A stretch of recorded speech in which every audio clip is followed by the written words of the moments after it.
All right, terrorism in the United States might have a new face. A Montgomery County woman has been indicted after prosecutors say that she was using the internet to recruit terrorists.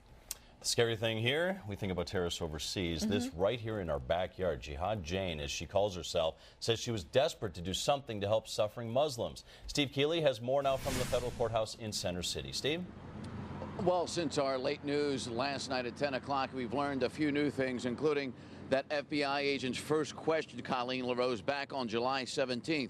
And despite her posting her picture, her desire to help out any terrorist group, and calling herself Jihad Jane, she denied all of that.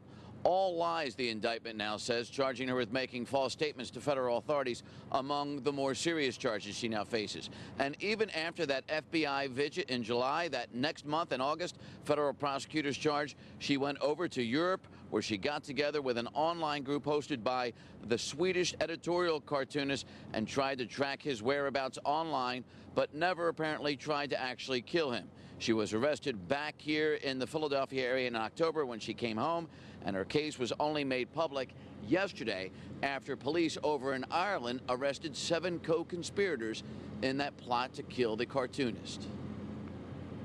One thing I've learned over 21 or 22 years as both a prosecutor and a defense lawyer is you really cannot judge a book by its cover. You can't tell what your neighbor's doing unless you're involved daily with your neighbor. So we really have to be vigilant about these things, and you just can't judge somebody from their appearances only. What I think we're seeing now is a lot of targeting of Americans to assist in these kind of operations because, for that very reason, they are less assuming, they are less noticeable, and they can help these organizations in a different way. And that's the reach of the internet, and that's a little bit of a scary thing.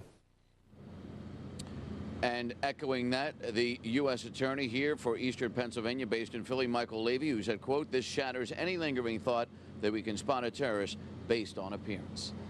Live at the courthouse, Steve Keeley, Fox 29 News. Shawnette, John. Steve, thank you.